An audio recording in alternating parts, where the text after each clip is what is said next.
తెలంగాణ పైన మన భాషను అవమానించుడు, మన యాసను అవమానించుడు అన్నీ కమ్మల భూములే. హైటెక్ సిటీ మాదాపూర్ కొండాపూర్ పోతే మొత్తం ఆంధ్ర కమ్మల భూములే. అన్నీ ఆంధ్ర కమ్మలే, అన్నీ ఆంధ్ర కమ్మలే. ఇక మన తెలంగాణలో ఇక ఆమె తెలంగాణలో పుట్టినటువంటి రేణుకా చౌదరి గారు కూడా కమరావతి అని పెట్టమన్నారు. కమ్మరావతి. ఏం మాట్లాడతామండి? ఇంత కులపిచ్చితోని మీరుండి ఫ్యూచర్ సిటీ పేరుతోనే ఆయన ఒక కులపొల్లకు భూములు కట్టబెడతాడు, హైటెక్ సిటీ పేరుతోనే ఈ కులపొల్లు భూములు కొట్లు సంపాదించుకున్నారు. ఇక మేము ఎస్సీలం, ఎస్టీలం, బీసీలం, మైనార్టీలం మీ పార్టీలో జెండాలు మోసుకుంటాలి, మీకు జెండా కూలీలుగా మేము పనిచేయాలి, మా నాయకుడు జిందాబాద్ని కొట్టాలి, సినిమా తీసినటువంటి హీరో కోసం మిగతా వర్గాలు కొట్టుకొని చచ్చిపోవాలి. ఆ హీరోలల్లో మా తెలంగాణలో ఒక్కడు కూడా ఉండడు, హీరోయిన్ ఒక్కళ్ళు ఉండరు. పాడేటోళ్ళు, ఆడేటోళ్ళు, ఎగిరేటోళ్ళు, దునికేటోళ్ళు, మాట్లాడేటోళ్ళు, ఈ ప్రోగ్రాములు, ఇంకో ప్రోగ్రాము, ఆ ప్రోగ్రాం, ఈ ప్రోగ్రాం, వాడు ఐఫరాది అంట. ఆ ప్రోగ్రాంలలో అది ఆంధ్రనే, ఐఫరాది ఆంధ్రనే. ఆయన పేరేం పేరు, మన ప్రదీపు, ఆయన ఆంధ్రానే. అలా ప్రోగ్రాంకి వచ్చేటోళ్ళు ఆంధ్రోళ్ళే, మొత్తం ఆంధ్రోళ్ళు. ఇక మా తెలంగాణలో కేవలం మా ప్రతిభని ఫోన్లలో షూటింగ్ చేసుకొని యూట్యూబ్లలో రిలీజ్ చేసుకోవాలి. మీరు ఆడ చేసినవి మాత్రం అందంగా మేము ఫోన్లలో పెట్టుకొని చూడాలి. దాని నుంచి వచ్చే సంపాదనతో మీరు బిర్రుగా దీన్ని బలిచి మా తెలంగాణ మీద విషయంగా అక్కుతారు. ఏంది రాబాయ్ అని అడిగితే చాలా నువ్వు తెలంగాణ ఆంధ్ర అని ఫీలింగ్ తీస్తామని మళ్ళీ అంటారు. చాప కింద నీరులాగా మాత్రం మీరు మా మీద పెత్తనం చెలాయిస్తారు. ఇది రాజనీతి, ఇది 2 కళ్ళ సిద్ధాంతం. మాకు అట్ట లేదురా. ఈ రాష్ట్రంలో ఉంటే 2 కళ్ళతో ఈ నేలని మేము అమ్మలాగా చూస్తాం. ఆ రాష్ట్రానికి వస్తే ఆంధ్రప్రదేశ్ 2 కళ్ళతోనే అమ్మలాగా చూసి కాళ్ళకు ఆదుకొని దండం పెడతా, కాలు మొక్కుతా. ఆ రాష్ట్రానికి అక్కడికి వస్తే తెలుగు తల్లికి దండం పెట్టి కాలు మొక్కుతా. మేము ఆంధ్ర పాలకులకే వ్యతిరేకం, ఆంధ్ర ప్రజలకు కాదు. భౌగోళిక తెలంగాణ వచ్చింది, మాకు సామాజిక తెలంగాణ రాలేదని మేము శంకర నాయన అని మొత్తుకుంటాను పొద్దున్న లేస్తే. మళ్ళీ మీరు వచ్చి ఒక పంచాయతీ ప్రొఫెసర్ నాగేశ్వరరావు గారి మీద కేసు పెడతా, ఆయన ఎవరు మాట్లాడితే పలాని శంషాగాలతో తిట్టిపిస్తా. ఏంటండి ఇది? ఒకటి చంద్రబాబు నాయుడు, పవన్ కళ్యాణ్ గారులతోని బీజేపీ అనేటువంటి రాజకీయ పార్టీ తెలంగాణ మీద విషం కక్కిస్తుంది. ఇగో ఈ ఇద్దరు జుట్లకెళ్ళి పుట్టుకొచ్చినటువంటి వ్యక్తే ఇగో ఈయన. ఎవరు? సైకిల్ ముఖ్యమంత్రి, తెలంగాణలో ఉన్నటువంటి సైకిల్ పువ్వు గుర్తు కాంగ్రెస్ ముఖ్యమంత్రి రేవంత్ రెడ్డి, యనుమల రేవంత్ రెడ్డి. ఆయన యనుమల, నల్లమల్ల, పులి, సింహం, జింక, నెమలి. ఓ దేవుడు, ఆయనకి ఎన్ని పేర్లు పెట్టినా తక్కువే. ఆ పులి, సింహం, జింక. ఈడున్న పులులను పొగుడంటే ఏం లేదు పక్క రాష్ట్ర పుల్లు నాకు కమ్మగా ఉంటాయి అని అక్కడున్న పూలను పొగుడుతూ ఉన్నది. అన్నగారు మంచిదే, అన్నగారు అందరికి గౌరవమే, కాదనట్లే. ఏం చేద్దాం మరి? మన రాష్ట్రం కోసం 100,000 మంది ప్రాణత్యాగాలు చేసిర్రు, చచ్చిపోయిర్రు. మీరే చెప్తారు జైల్లోకి పోయి చాలామంది వాళ్ళని తీసుకో, జైల్లోకి పోయారు, కేసులు పెట్టిస్తున్నారు. వాళ్ళనే ఎగ్జాంపుల్గా తీసుకో. రేపొద్దున వాళ్ళ త్యాగాలని, వాళ్ళ పోరాటాలని మన భావితరాలకు చెప్పొద్దా? తెలంగాణ తల్లిని మార్చినావు, ఆమె ఎలమ దొరసానిలాగా ఉందని చెప్పినావు. ఇప్పుడు ఈమె ఇంకోలాగున్నదని వాళ్ళు చెప్తుర్రు, పేర్లు మారుస్తూ. ఇదేనా ఇక? ఇదే పరిపాలన? పక్క రాష్ట్రంలో నాయకులను పొగడడం. ఇక్కడ ఆంధ్ర ప్రజలు ఇక్కడ బతుకుతే ఎవరన్నా వద్దన్నారా?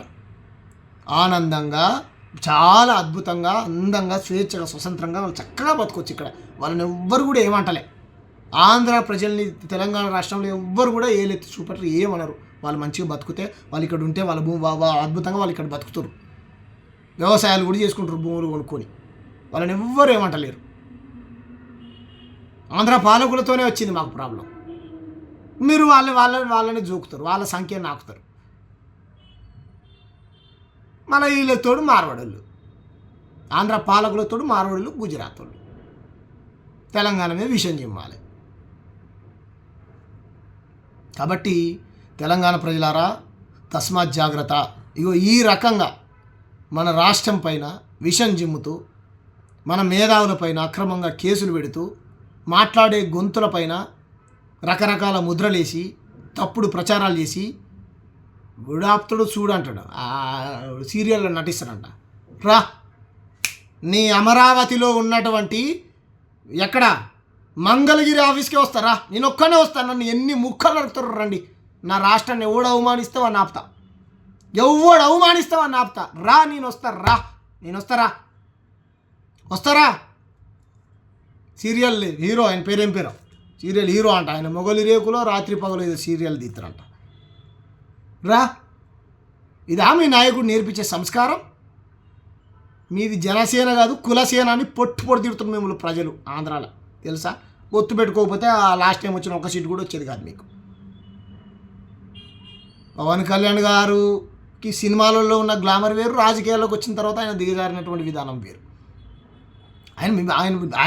ఆయన వచ్చినట్టు నేపథ్యమే తీసుకోండి మీరు, వద్దంటలే కదా. ఆయనకు అద్భుతంగా పాటలు రాసింది ఎవరండి, నాకు అర్థం కాదు. మాస్టర్జీ, నారాజు గాకురమా అన్నయ్య, నజీరు కన్నయ్య, ముద్దుల అన్నయ్య, మన రోజు మనకుంది రన్నయ్య అని పాట రాసింది ఎవరు? ఒక దళిత కవి మాస్టర్జీ. నడుము సన్న నాగరాజు లబోది ఈ గుడాంబ సింగ్ పాట రాసింది ఎవరు? మాస్టర్జీ. దళిత కవులు వందల వేల పాటలు రాశారండి.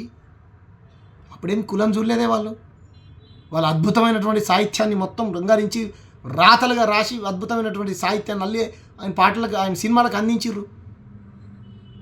మేమెప్పుడు కుల నాయకుడిగా చూడలే పవన్ కళ్యాణ్ని, మేమెప్పుడు ప్రాంత నాయకుడిగా చూడలే పవన్ కళ్యాణ్ని.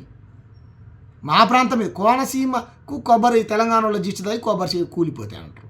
ఎంత ధైర్యం నీకు, ఖబర్దార్ అని సవాల్ విసురుతారు వరంగల్ వేదిక మీద ఉండి, తెలంగాణ ఆంధ్రాని విడదీస్తారా అని. ఎన్ని చెప్పాలి, ఎంత అని చెప్పాలి చెప్పురి? మీకు కోపం రావట్లేదా దళితులను అంటారు. ఏకంగా అంబేద్కర్ని పార్లమెంట్ అవమానిస్తే మరి కోపం రాలేదు ఈ సార్కు. మీ సార్ అనే ఉన్నాయి చూడు, జగన్ అలాంటివి మంచిదే, జగన్ ఏమో నాకు చుట్టం కాదు, తీసుకొని పోయి లోపల పెట్టురు ఆయనను పెట్టుడు చేత కాదు. ఎవరైతే ప్రభుత్వ విధానాల మీద క్వశ్చన్ చేస్తారో వాళ్ళ మీద కేసులు పెడతాం, జైల్లో పెడతాం. ఎవరిని చంపుతావు, ఎంతమందిని చంపుతావు, ఎంత చంపుతావు? ప్రాంతీయ విద్వేషాలు రెచ్చగొట్టేది మీరు. మీ ఇండ్లీనే ఉంటాయి, భూములీనే ఉంటాయి. శనివారం ఆదివారం మీరు వచ్చిపోతారు, మీ ఫ్యామిలీస్తోనే ఆనందంగా గడిపిపోతారు. ఎవరైనా అంటారా? వచ్చి ఈడ తింటారు, ఈడ పంటారు, ఈడ గాలి పీలుతారు, మళ్ళీ పోయి అడిగిపోయి మా రాష్ట్రం మీద విషయం చెబుతారు, మా మేధావుల మీద విషయం చెబుతారు. ఏం మాట్లాడకూడదా? నాగేశ్వరరావు గారు మాట్లాడకూడదా? మన తులసి చంద్ గారు మాట్లాడకూడదా? మిమ్మల్ని సమర్థించేటోళ్ళు చూడండి, ఒక్కరు కూడా బీజేపీ విధానాలను క్వశ్చన్ చేయరు. ఎందుకు చేయరు? వాళ్ళని ఏ వింగు మరి, ఏ వింగు? ఇదే తెలంగాణ రాష్ట్రంలో 143 కుల దురహంకార హత్యలు జరిగినాయి. ఏ ఒక్కదాని మీద మాట్లాడలేదు, ఏ ఒక్కదాని మీద. ప్రతిదీ నా దగ్గర ఎవిడెన్స్ ఉన్నది. దళితులపైన దాడులు, బీసీలపైన దాడులు, గిరిజనులపైన దాడులు, ఆదివాసులపైన దాడులు, ముస్లింలపైన దాడులు, క్రైస్తవులపైన దాడులు. ఎక్కడ ఎవరు మాట్లాడతలేరే?